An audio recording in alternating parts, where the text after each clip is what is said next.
messieurs, bonsoir. Tous les plaisirs et pour moi de vous retrouver encore pour ce nouveau numéro de l'émission Chemin de la Vérité que vous avez l'habitude de suivre ici chez nous à Digital Congo chaque mercredi et dimanche en rediffusion. Ces magazines qui traitent des questions liées à la foi, qui est aux croyances et aux autres.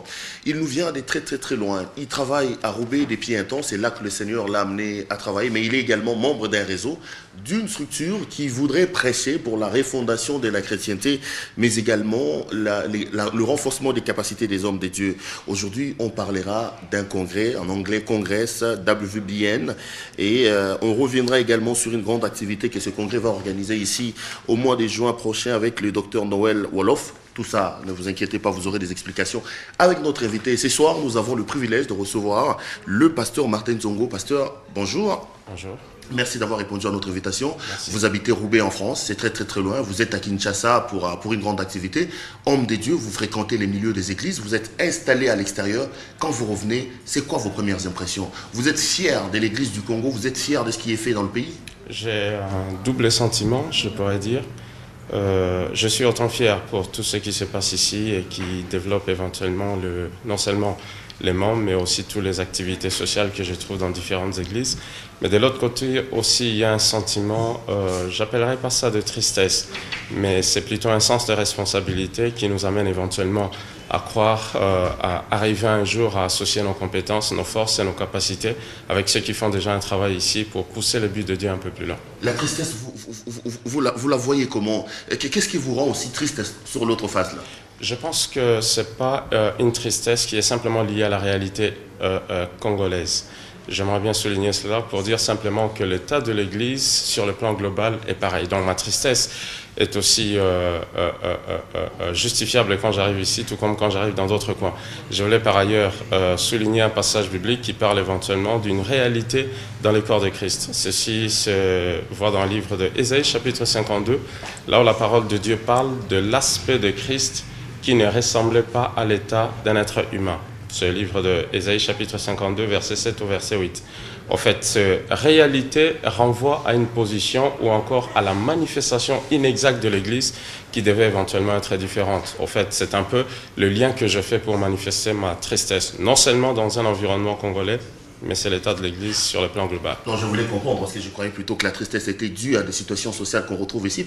Et pourtant, pour moi, la tristesse, c'est plutôt l'Église du Congo qui n'arrive pas à refléter l'image de Dieu, à être celle de la terre, comme le recommande la Bible, malheureusement. Tout à fait. Je vais revenir dans ce que je disais tout à l'heure pour dire simplement que l'état de l'Église au Congo, certes, éventuellement, il y a des côtés positifs, il y a des côtés négatifs, mais je ne vais pas simplement limiter au niveau Congo. Bien éventuellement, je suis venu ici pour le Congo. Je vais revenir sur ce que je disais tout à l'heure. En fait, le passage que je citais parle de l'état de Christ, qui avait une figure ou une apparence qui ne ressemblait pas à la figure humaine. En fait, cette vérité biblique est à comprendre à deux niveaux. Lorsque Jésus était sur la terre, c'est vrai qu'il est allé sur la croix, mais son aspect humain n'avait pas été défiguré. En fait, ça parle de l'état de l'Église globale qui présente aux yeux et aussi de tout le monde certaines déficiences. Et nous parlons éventuellement de la réforme qui, avec la révélation et les dispositifs que Dieu nous donne, a ramené une certaine réalité qui ramène la structure de manière aussi forte et intrigante pour le lendemain. Pasteur Martin, ça vous parlez des réalités que vous voyez ici. Je voudrais quand même qu'en préambule de cette émission, qu'on parle également du travail que vous abattez en France. Vous êtes responsable de l'église Centre des David. Centre des David, ça signifie quoi? Moi, j'ai toujours été curieux de savoir comment il vous arrive de donner le nom? Parce qu'ici, il y a les bras de Jésus, il y a l'œil du Seigneur, il y a armée de ceci. Centre de David, en clair, c'est quoi exactement? Le Centre de David, en un seul mot. Je pense que pour nommer une église ou donner un nom à une église, Dieu n'a jamais donné un nom à une église, sinon de recevoir une révélation particulière venant du Seigneur. En fait, le nom Centre de David veut simplement renvoyer une image ou encore la philosophie qui expose la vision que Dieu nous a donnée. Dans le cas du Centre de David, Dieu nous a clairement parlé pour bâtir un peuple selon le cœur de Dieu. Centre simplement pour dire que nous sommes en train de converger vers un même point, et David simplement pour dire que le royaume de Dieu, quand on parle d'ailleurs de Jésus-Christ, on voit que la première des choses dans le livre du Nouveau Testament, dans le livre de Matthieu, introduit Jésus d'abord comme fils de David et après comme étant fils de Abraham, etc., etc. Donc, pour moi, David représente l'icône sur laquelle nous sommes appelés à bâtir nos vies. Il est dit d'ailleurs que le royaume de Dieu, ou encore Jésus-Christ, était fondé sur David. Le livre de Amos parle de royaume qui sera établi sur les bases ou la fondation que David avait mise en place. Donc, si vous voulez comprendre les fonctionnements de Jésus, nous sommes appelés à retrouver la réalité qu'avait vécue David. Je suis content d'entendre ces explications parce que David ici est généralement utilisé également en termes des antivaleurs. Hein. La plupart des pasteurs qui prennent les femmes des gens, quand vous leur posez la question, ils vous disent David, Dieu l'a appelé l'homme, c'est l'homme au cœur. Et pourtant, il avait pris la femme des Uri, des choses comme ça. Ne confondons pas les choses. Il y a une certaine réalité. Dans la Bible. Il y a une certaine réalité ici. Je pense que la parole de Dieu, la Bible dit d'ailleurs que l'Ancien Testament a été écrit pour notre instruction. Quand nous regardons la vie de Salomon, il y a des choses que nous tirons de la vie de Salomon. Éventuellement, nous ne tirons pas tout ce qui sort de la vie de Salomon, pareil dans la vie de Moïse, pareil dans la vie de David, pareil dans la vie d'Élie, pareil dans la vie de tous ceux qui nous ont précédés. Donc, pour moi, ici, lorsqu'on parle de Jésus comme étant fils de David, il est certain de réaliser éventuellement les choses ou les valeurs positives que David avait manifestées sur sa vie. Jésus n'avait pas pris la femme d'autrui comme David l'avait pris des temps avant lui. On va refermer ce chapitre, mais je m'en voudrais quand même si je ne pose pas cette question. Vous qui œuvrez à l'extérieur, lorsqu'on émet des critiques comme vous, on dit de vous que vous travaillez dans les ghettos. Je vais donner un exemple. Ici au Congo, un Nigérian arrive, il fait une église de 4000 membres, ce sont les Congolais. Un Pakistanais arrive, il fait une église de 10 000 membres, ce sont les Congolais. Mais vous, les Congolais qui vont à l'extérieur, vos églises, par exemple, Centre de David, je ne sais pas, je n'ai jamais été là-bas, mais on ne retrouve que la communauté congolaise. Est-ce que c'est l'incapacité que vous avez à persuader les autochtones des pays que vous avez choisis comme seconde patrie? Qu'est-ce qui se passe exactement pour que nos églises, les églises dirigées par les Congolais, se retrouvent dans une sorte de ghetto communautaire? Je pense que, je ne sais pas quels sont les pays que vous avez visités, éventuellement quand vous allez dans différentes églises congolaises, la majorité sont congolaises. Mais j'ai un ami qui avait vécu pendant très longtemps dans le nord de l'Allemagne, en Allemagne. Je ne parle ni de la France, ni de la Belgique, ni de la Suisse ou quoi que ce soit, en Allemagne. Et cet homme a dirigé une église dans laquelle s'est retrouvé le maire de la ville où il a vécu. Précisément, c'était à Kiel. 99%, tenez bon, ,9 étaient tous des Allemands. Je pense que, certes, il y a la majorité qui répond éventuellement aux choses que vous venez de souligner ici, mais il est aussi question de la réalité à laquelle nous faisons face. Vous avez parlé des Nigérians qui sont ici. Les réalités font qu'ils sont au Congo et les Congolais éventuellement participent à leurs églises.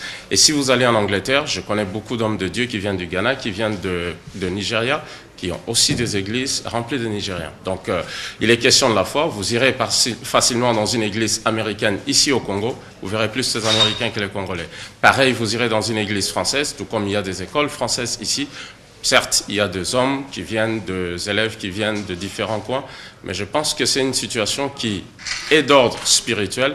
Je ne dis pas par là que nous devons nous fermer par rapport à tous ceux qui sont blancs, jaunes, etc., etc., mais c'est la réalité spirituelle. Et quand Dieu ne nous envoie que les âmes congolaises, n'avons pas le droit de la mettre dehors. Donc pas, vous ne vous sentez pas petit par rapport à tout ça? Pas du tout. Parce que les gens disent, à quoi ça sert d'aller à l'extérieur pour ne prêcher que les Congolais, il vaut mieux rester à Kinshasa? Une âme n'a pas de race. Pasteur Martin, merci beaucoup. Vous êtes aussi, au-delà du fait que vous êtes responsable de l'église Centre de David, vous êtes coordonnateur d'un grand réseau qui regroupe un certain nombre d'églises qu'on retrouve et à l'extérieur et ici en République démocratique du Congo. Vous êtes d'ailleurs ici dans le cadre de la préparation d'une grande activité que vous allez organiser. On va essentiellement parler de ça. Mais je voudrais quand même que vous plantiez un peu les décors par rapport à ces congrès. Votre structure s'appelle Congress WBN, si mon anglais ne me trahit pas. Congress WBN. Ça signifie quoi tout ça? Le congrès, les mots congrès renvoient au même mot que les mots centre. En fait, c'est une convergence. C'est un peuple qui se dirige vers une seule destination. Le sigle WBN est notre ancienne appellation entre 1993 jusqu'en 2004. En fait, nous avons écouté Dieu en 2004 et nous avons transité des WBN qui étaient uniquement un réseau composé de 2 églises pour devenir une structure globale, qui n'est pas simplement un réseau des églises, mais qui est un réseau qui est composé de 8 autres secteurs. C'est-à-dire les 8 autres secteurs ressemblent à un réseau en soi-même. Vous avez étendu donc les champs. Éventuellement, exactement. Donc, le congrès WBN a été fondé en 1993 par le docteur Noël Oudrouf, qui est basé au Trinidad.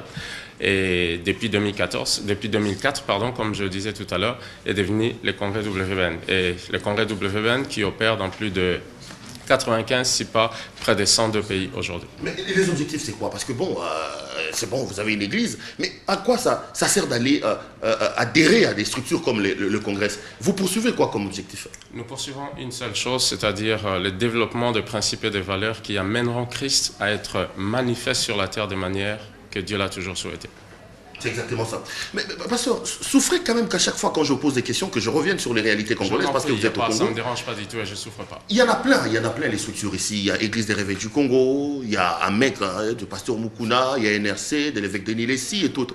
Des structures et des réseaux, c'est devenu pratiquement des sortes de syndicats pour se couvrir. Un peu comme les politiciens disent, l'Union africaine, quand vous y allez, au-delà de tous les travaux qu'ils font, mais on a l'impression que ce sont des syndicats qu'on crée pour se protéger par rapport à certaines valeurs et par rapport à certaines critiques. Est-ce que vous ne craignez pas qu'en adhérant à ce genre de situations comme le Congrès, que le même polémique ou les mêmes critiques vous collent également à la peau?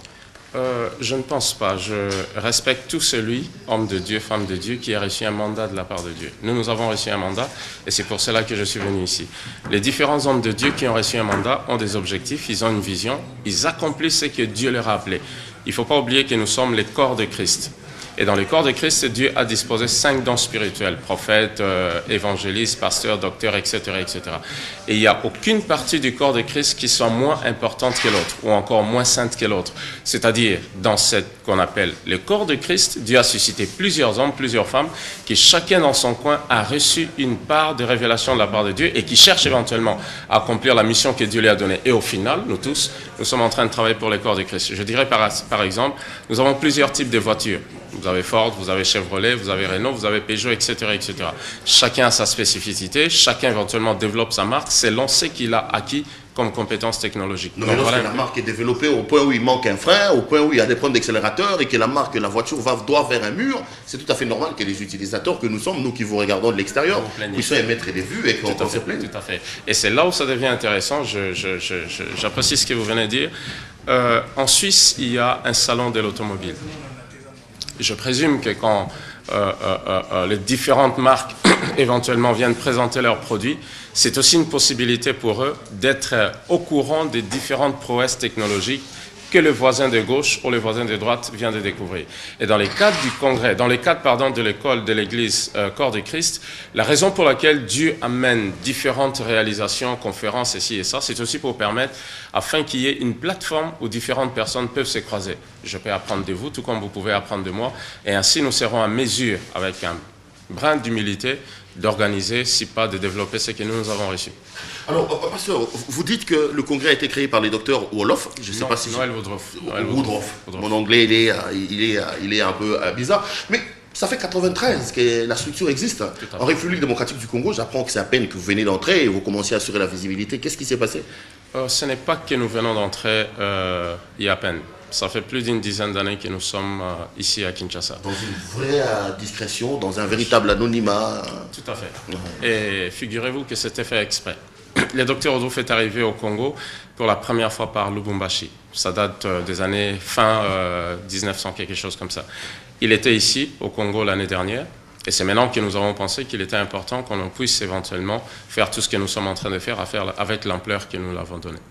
Alors, pasteur, là également une autre inquiétude, c'est généralement, vous avez dit qu'il est de Bahamas ou de... Il vient de Trinidad. De Trinidad, mais tous nos pasteurs, à chaque fois qu'ils entrent en contact avec certains autres hommes de Dieu de l'extérieur, ils nous ramènent toujours des antivaleurs, entre guillemets. Je vais vous donner un exemple. Dans ce pays, on avait une façon de voir les seigneurs, mais lorsque les autres sont allés aux États-Unis, ils nous ont ramené ici des vestes où on vous tape, vous tombez. Quand les uns vont au Nigeria, ils reviennent, ils nous amènent de l'huile, ils amènent des lots, ils amènent tout ça. Du coup, on a l'impression que toute ouverture vers l'extérieur édulcore un tout petit peu notre perception des dieux. Est-ce que ça ne peut pas être le cas avec vous? Quelqu'un qui vient d'être loin, on ne connaît pas la philosophie, on ne connaît pas personnellement. Nous, c'est quand même normal que nous ayons des inquiétudes dans ce sens-là. Tout à fait, les inquiétudes sont fondées. Je dirais ceci. Le docteur Woodruff vient ici, donc la rencontre aura lieu le 27 et le 8 juin prochain. Nous sommes en train de promouvoir certaines réalités. En clair, nous avons reçu un mandat et nous propageons ce que nous appelons la présente réforme apostolique et prophétique de l'Église. Je reviens au livre d'Ésaïe que j'évoquais tout à l'heure. La parole de Dieu parle de l'aspect de Christ dont la physionomie et la figure ne ressemblaient en rien à un homme normal. Cette parole biblique renvoie à deux réalités. Elle s'est accomplie à moitié, une autre moitié ne s'est pas accomplie. L'autre moitié non accomplie, qui nous montre tous que Jésus n'avait pas été défiguré, parle de l'attrayance, de l'attirance, de la beauté de l'Église aux yeux des nations. Ce que l'Église a perdu, non seulement au Congo, c'est un état global. Je l'ai souligné d'emblée lorsque nous avons démarré cette émission. En fait, en évoquant ce passage biblique, je vais mettre l'accent sur ce que Dieu fait aujourd'hui. Et ce passage biblique de 8 à 15 de Ésaïe 52 parle de nations qui vont convulser à l'approche et lorsque Dieu commencera à faire quelque chose de nouveau. Convulser veut simplement dire être surpris agréablement. Voici ce que Dieu fera dans les temps de la fin. Ce n'est pas une forme de prétention, c'est une grâce, c'est une révélation que Dieu nous a donnée. Et figurez-vous, comme je dis, depuis 1993, nous courons dans la même vision et dans la même réalité. Je ne peux pas être ici rapide pour vous dire ce qui va arriver, mais sachez simplement que ce que Dieu fait aujourd'hui quand on parle de la réforme, cela renvoie à un mot grec qui parle de diatorsis. Diatorsis, c'est le mot grec qui nous a donné le mot orthopédie. Les malformations extérieures de l'Église sont dues aux antivaleurs intérieures. Et les mouvements actuels de Dieu que nous nommons ici la présente réforme de l'Église ne fait pas allusion ni ne regarde aux aspects extérieurs que vous avez évoqués ici, en parlant de toutes ces aspersions, etc. etc. Les mots se trouvent dans le livre des Hébreux, chapitre 9, à partir du verset 7, 8, 9 et 10. Parle d'un moment où les manifestations, la friandise dans les manifestations extérieures cesseront, pour rentrer dans une forme de réalité différente. Cela ne veut pas dire que dans la présente réforme de l'Église, il n'y a plus place au miracle, ni aux manifestations extérieures. C'est pour dire l'accent spirituel ne sera plus mis sur les aspects extérieurs de l'Église, mais qui parle éventuellement de l'homme intérieur, de valeurs et toute forme de réalité qui ramènera la formation extérieure au point que ceci soit éventuellement belle et beau à voir. Donc vous n'allez tout de même pas, nier ou enlever tous ces aspects que les gens critiquent aujourd'hui. Je ne parle pas de nier les aspects critiques. Je parle de nier les choses que Dieu a déclarées, qui sont réelles, qui sont bibliques. Les miracles sont bibliques. Les miracles doivent se positionner sur les valeurs divines. Jésus-Christ a apporté les miracles. La Bible dit dans le livre de Matthieu chapitre 13, verset 52, que tout scribe instruit pour ce qui concerne le royaume de Dieu tire les bons trésors dans les choses anciennes, tout comme nouvelles. Qu'est-ce que cela renvoie? Cela veut dire simplement que les différents mouvements de Dieu qui arrivent ne vont pas. C'est comme si vous montiez au deuxième étage tout en brisant le premier étage. Mais non, il y a des choses à déraciner, il y a les choses à conserver. Nous n'annulons pas le fait d'être sauvés par la foi sous prétexte que ça date du XVIe siècle. Nous n'allons pas éradiquer le fait de parler en langue sous prétexte que ça date du mouvement pentecôtiste de 1904. C'est pour dire simplement, pour aller dans les niveaux supérieurs, il y a des acquis du passé que nous devons conserver. La présente réforme apostolique déterre, déracine ce que vous avez nommé ici comme étant anti-valeurs, mais conserve les valeurs du monde ancien, tout en propulsant le royaume de Dieu vers des positions futures. Je parlais du docteur Woodruff. Woodruff, finalement j'y arrive. Mais parlez-nous un peu de lui, de son parcours, de ses points doctrinaux, parce que là également ça risque de poser question. Hein.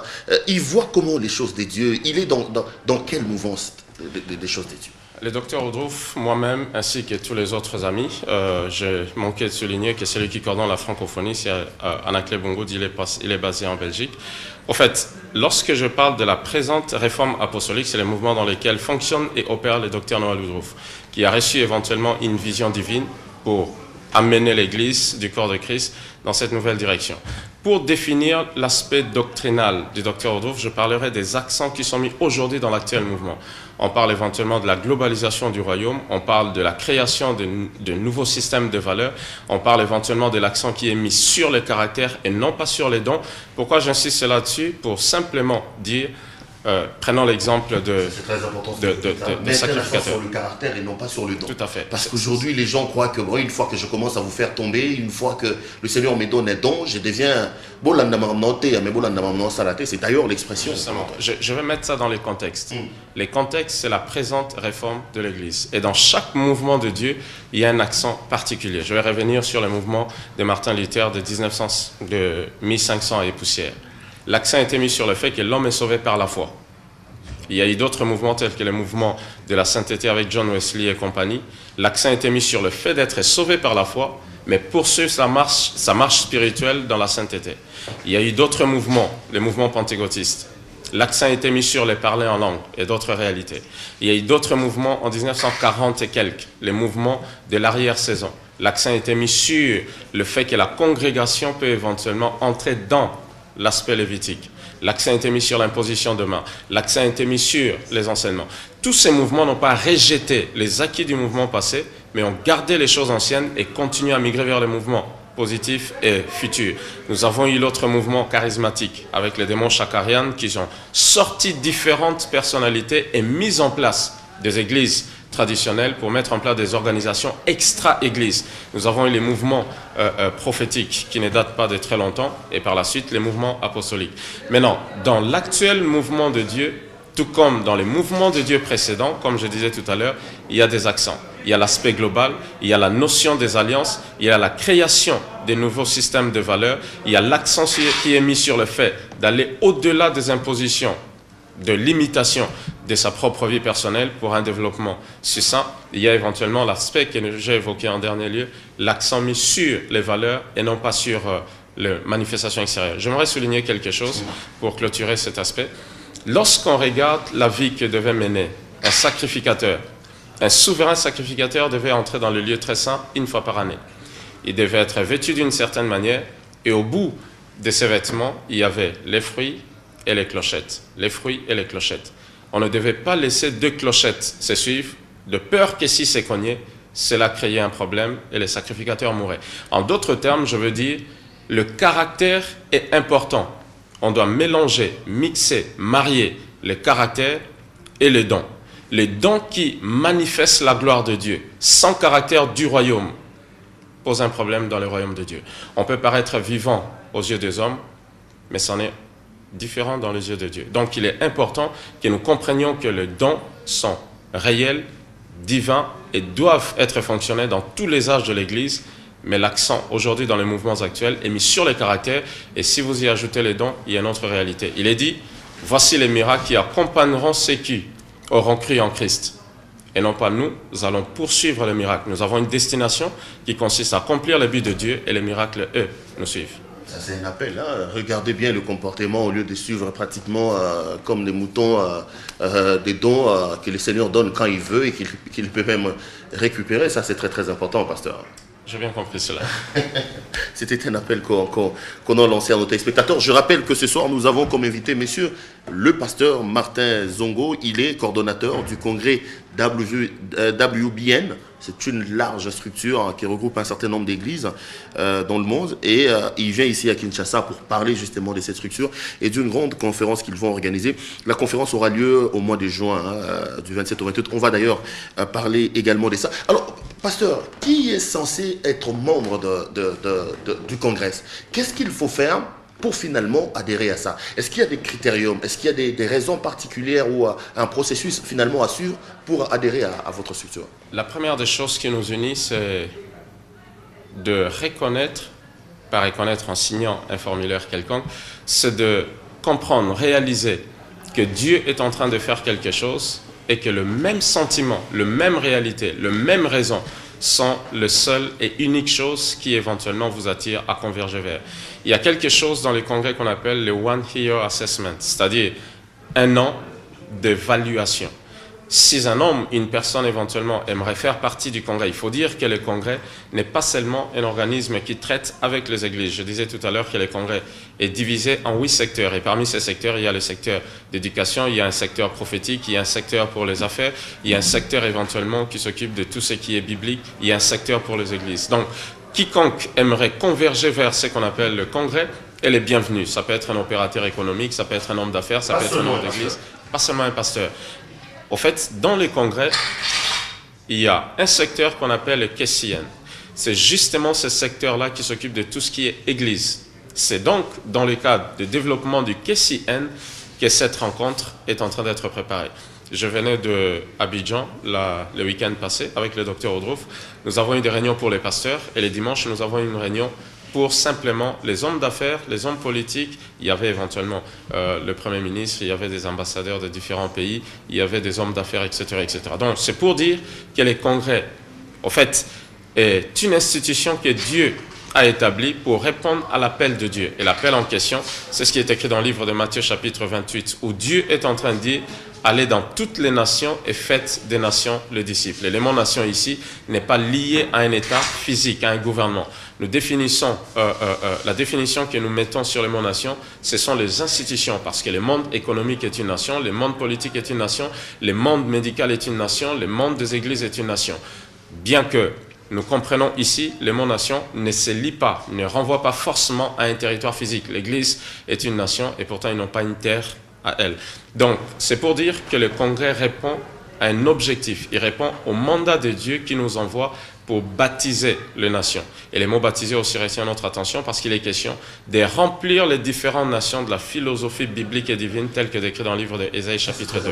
J'attendais ça parce que je me disais, bon, on risque de se retrouver dans une sorte de conglomérat où tout le monde peut venir. Quand vous parlez des hommes d'affaires, je peux ne pas être chrétien, je suis occultiste, parce que bon, entre guillemets, chez nous, ici, on sent beaucoup la montée de ces genres de situations. Vous habitez en France, il y a d'ailleurs chez vous également, il semble que les diables logent là-bas avec le mariage pour tous et tous ces genres de... Diable loge là-bas, je ne suis pas très convaincu, mais je sais que les ténèbres grossissent.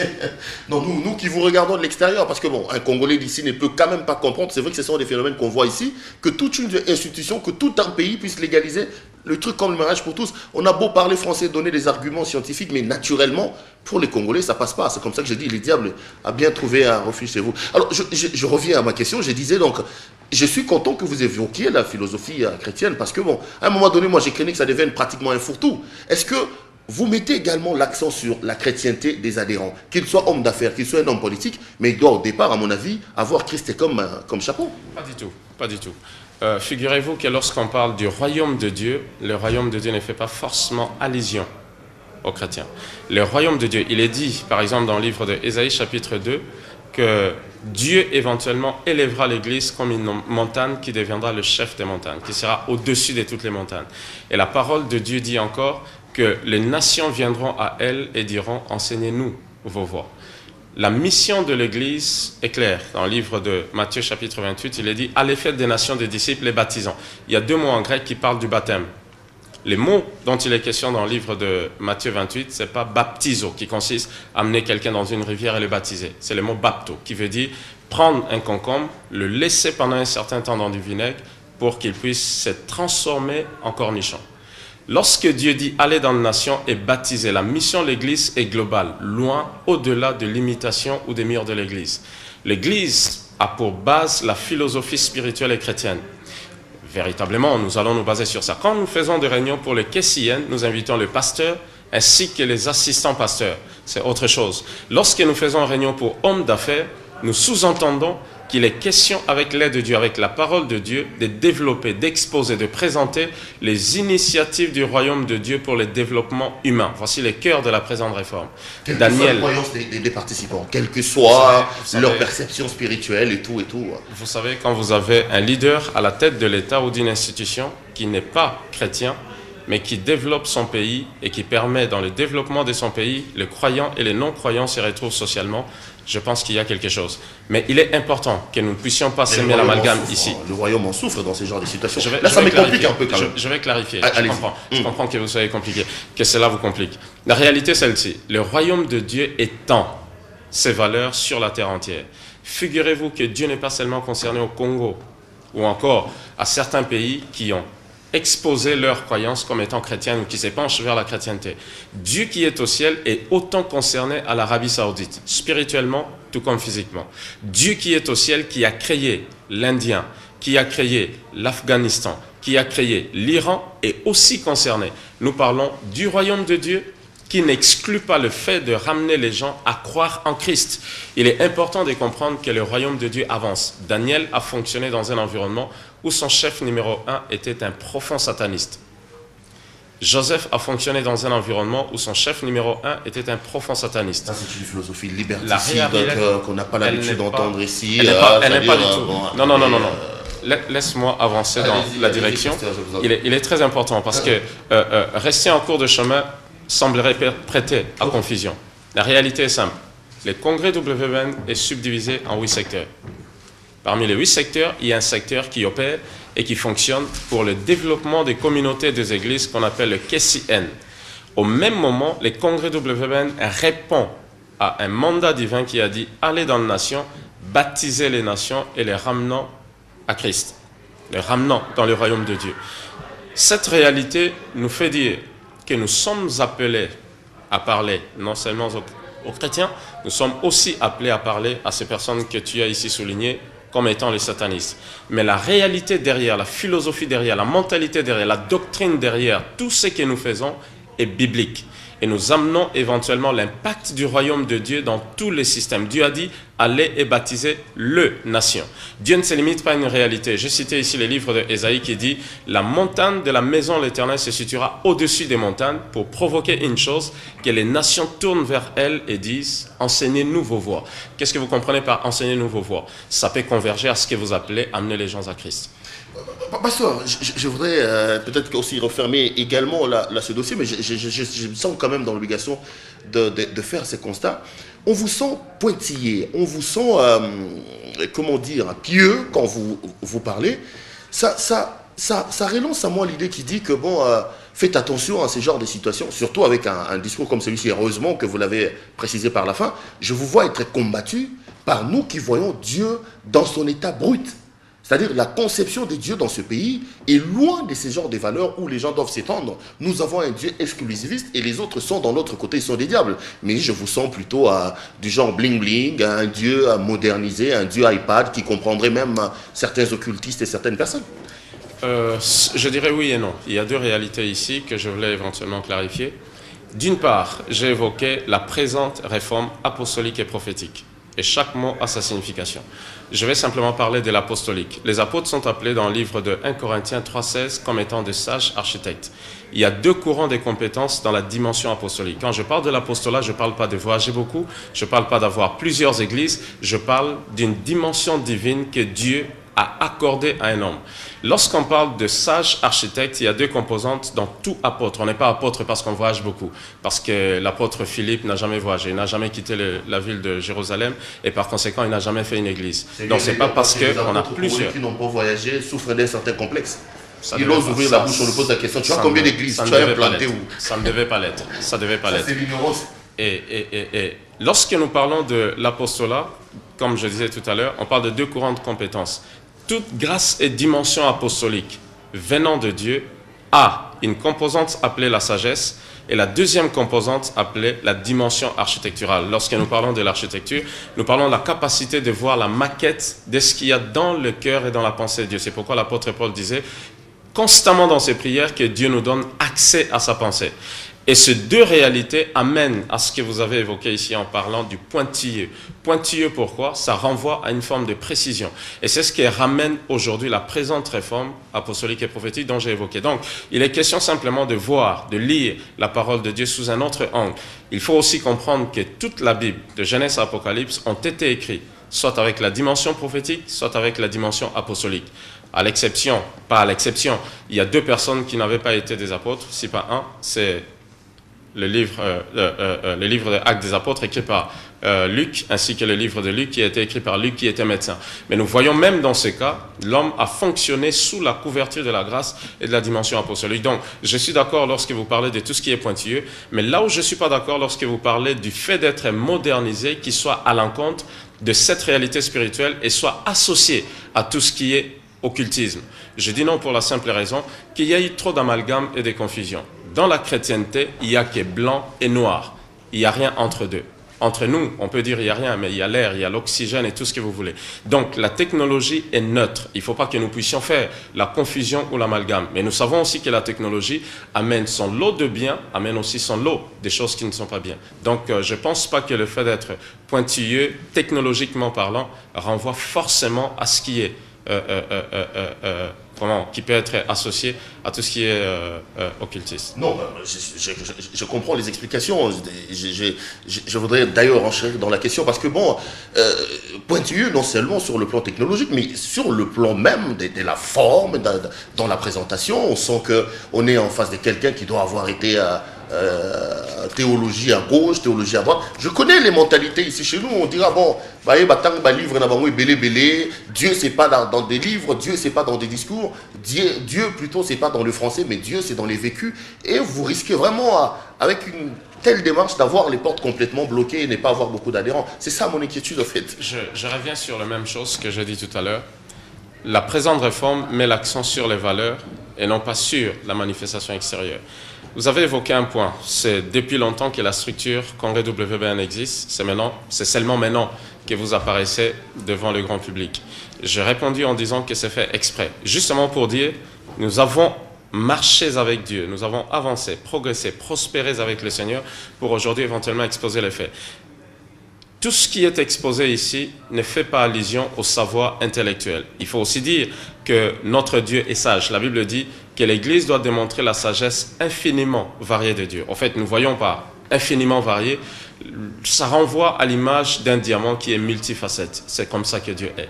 Et je pense que si vous êtes connecté, attaché avec Dieu, ça va des sources, vous recevez sa sagesse, vous recevez son intelligence, qui n'a rien à voir avec le fait de faire une théologie, ou faire la théologie, ou avoir étudié ou lu tel ou tel autre livre. Il y a une compréhension qui est ici mentale, il y a une autre compréhension qui, elle, tombe dans le cœur. Je pense que votre entourage, c'est pas vous-même, vous fréquentez les églises, vous pouvez voir une dame vieille, assez âgée, qui n'a pas été à l'école, mais qui comprend mieux les choses qui sont enseignées qu'une personne qui a fait les grandes études. Donc, c'est pour simplement dire que les choses de l'esprit ne se reçoivent pas ici à la tête, mais les choses de l'esprit se reçoivent dans le cœur. Alors, pasteur, on va prendre la deuxième partie de cette émission et parler de ces grands rendez-vous que vous comptez d'ailleurs organiser ici avec le docteur Noël Woodruff. C'est au mois de juin, du 27 au 28 juin 2014, que vous serez ici à Kinshasa, au travers donc de ces grands séminaires. Et le thème, c'est « Développement des compétences dans les leaderships pour bâtir une église dynamique ». Ouais. C'est exactement ça. Je vous laisse quand même le temps d'en parler. Qu'est-ce que les gens qui viendront dans ces grands séminaires vont recevoir? Il y a plusieurs choses. Je pense que parmi les choses qui seront communiquées, c'est déjà l'impactation. C'est une grâce divine qui consiste à développer nos compétences. Il est dit dans la parole de Dieu que à chacun, il a été donné selon la mesure du don. La grâce a été donnée selon la mesure du don. En d'autres mots, si vous avez un récipient de cette dimension, vous recevez éventuellement la grâce selon votre récipient. Mais les connectivités, la connexion, le fait de se croiser, éventuellement de se retrouver dans différentes plateformes, ne feront qu'enrichir notre compétence et par conséquent élargir notre dimension interne. Ce que nous pensons que les gens pourront éventuellement comprendre, c'est déjà comprendre ce que Dieu est en train de faire aujourd'hui. Où est-ce que le Dieu Tout-Puissant est en train de mettre l'accent? Il est à comprendre que dans chaque mouvement de Dieu, s'il faut se référer à l'histoire d'Israël, c'est à chaque moment que la nuée s'est déplacée que le peuple devait bouger avec Dieu. Et c'est à l'endroit où s'est trouvée la nuée, la colonne de nuée, la colonne de feu, que descendait la manne. Il est question ici de souligner l'aspect de la parole, de la révélation divine qui nous permet nous-mêmes déjà de nous développer pour ne pas arriver à un certain niveau où nous calons, nous bloquons, nous développons.